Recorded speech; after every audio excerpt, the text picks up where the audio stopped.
শ্রমিক ভাইরা, সম্মানিত মহিলা। নীলফামারী জেলা বাস মিনিবাস শ্রমিক ইউনিয়নের ত্রিবার্ষিকী সাধারণ সভা অনুষ্ঠিত হয়েছে। শনিবার 11 জানুয়ারি সকাল 10টায় সৈয়দপুর কেন্দ্রীয় বাস টার্মিনালে ত্রিবার্ষিকী সাধারণ সভার আয়োজন করা হয়। নীলফামারী জেলা বাস মিনিবাস শ্রমিক ইউনিয়নের সভাপতি ভারপ্রাপ্ত জিগরুল হকের সভাপতিত্বে প্রধান অতিথি হিসেবে উপস্থিত ছিলেন আব্দুর রহিম, ভারপ্রাপ্ত সভাপতি বাংলাদেশ সড়ক পরিবহন শ্রমিক ফেডারেশন কেন্দ্রীয় কমিটি।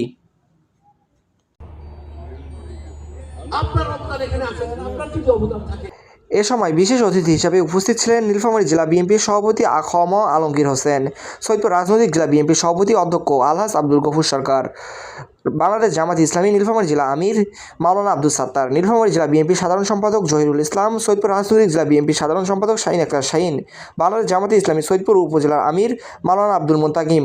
এছাড়াও সৈয়দপুর ও নীলফামারী জেলা মোটর শ্রমিক ইউনিয়নের সদস্যরা উপস্থিত ছিলেন।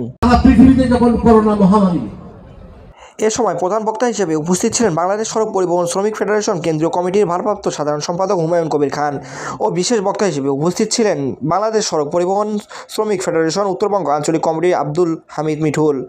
উল্লেখ্য, নীলফামারী জেলা বাস মিনিবাস শ্রমিক ইউনিয়নের ত্রিবার্ষিকী সাধারণ সভায় বক্তারা একটি মনোরম সুন্দর পরিবেশে একটি নির্বাচন অনুষ্ঠিত হবে বলে জানান।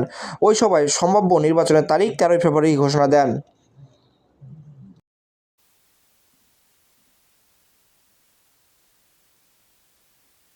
এই স্লোগান থেকে আমাদেরকে ডাইভার্ট করে ওনাদেরকে যথাযথ সম্পূর্ণ নেতৃত্ব দেওয়া আছে।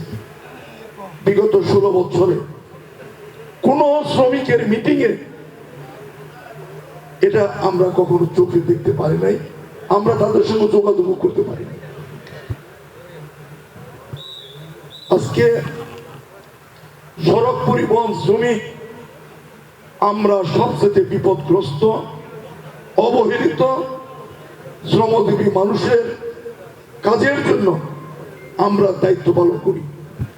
মঞ্চে যারা বসে আছে, আমি যদি কাউকে প্রশ্ন করি আপনার ছেলে মেয়ে কি করে, লেখাপড়া করে, আপনার একজন ছেলেকে শ্রমিক বানান, আপনার ছেলেকে একটা ড্রাইভার বানান, সব কথায় রাজি হবে। কোন ব্যক্তি তার ছেলেকে পরিবহনের শ্রমিক বানাইতে রাজি হবে না।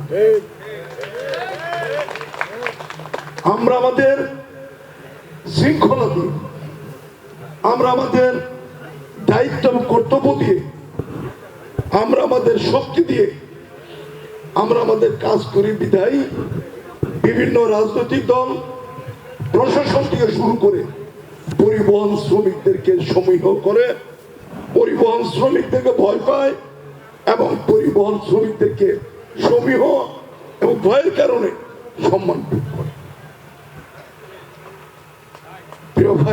শ্রমিক দলের সভাপতি, এরপরে কেন্দ্রের ভাইস প্রেসিডেন্ট, আবার পরিবহনও করি। তো আমার সেক্রেটারি হিসেবে বলছে আপনাদেরকে, আমরা অনেক সময় আমাদের অনেক কথা বললে আমরা এটার কোনো সদুত্তর পাই নাই, কিংবা আমরা আপনাদের যে দায়িত্ব আমাদের উপরে দিয়েছিলেন সেটাও আমরা উত্তর করতে পারি নাই কিংবা করতে পারি নাই। কেন করতে পারি নাই সেটা আপনারা বুঝে নেবেন। আজকে সৈয়দপুরে মঞ্চে আমি আবির্ভূত এই কারণে, যেখানে বিএনপি সহ জামাত সহ অন্যান্য অঙ্গ সংগঠনের স্বনামধন্য নেতৃবৃন্দরা সকলে মঞ্চে আছেন। সকলের উদ্দেশ্য একটা, নীলফামারী বাস মিনিবাস শ্রমিক ইউনিয়ন সৈয়দপুরে যাতে সুন্দর একটি নির্বাচন হয়।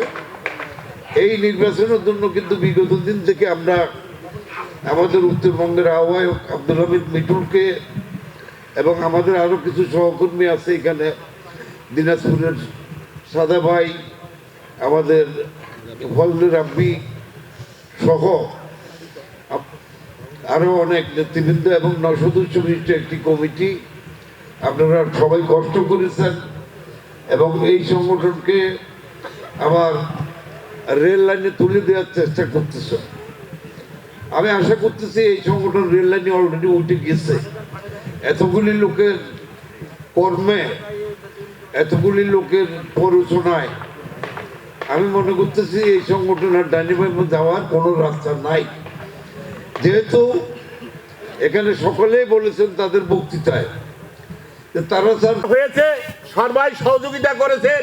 এই স্কুলটা আমাদের বিভক্তর জন্য একটু আটকে আছে, দুই দলের রাজনৈতিক দল আগামী দিনে ক্ষমতায় আসলে আমাদের একটু সার্বিক সহযোগিতা করবেন, আমাদের স্কুলটা যেন এমপি মুক্ত হয়। আমাদের মুরব্বী, আমার জামাতের ভাই আছেন এখানে, আমার মহিন ভাই আছেন, সবাই আছেন এখানে। আপনাদের এই টার্মিনাল, আমি দীর্ঘদিন পৌরসভার 6 বারের কাউন্সিলর ছিলাম, এখন সেটা বাতিল আর কি। এই টার্মিনালের নতুন ভবন, নতুন অত্যাধুনিক টার্মিনাল ভবন নির্মাণের সমস্ত প্রক্রিয়া শেষ হয়ে গেছে। ইনশাআল্লাহ 6 মাসের মধ্যে আল্লাহ রাব্বুল আলামিন যদি তৌফিক দেয়, এখানে নতুন টার্মিনাল ভবন সৈয়দপুর পৌরসভার পক্ষ থেকে নির্মাণ করা হবে। বিগত ফ্যাসিস্ট সরকারের আমলে যেটা আমরা করতে পারি নাই, ইনশাআল্লাহ সেটা প্রক্রিয়া কমপ্লিট করে নতুন টার্মিনাল ভবন হবে। আর আপনাদের স্কুল, আমার মজনু ভাই বলেছেন হলি চাইল্ড স্কুল, রাজনীতির কারণে কিন্তু সেটাই হয়নি, এমপিওভুক্ত হয়নি। আগামী দিনে গণতান্ত্রিক সরকার যেটা প্রতিষ্ঠিত হবে, ইনশাআল্লাহ সৈয়দপুরে সর্বপ্রথম হলি চাইল্ড স্কুল এমপিওভুক্ত করা হবে।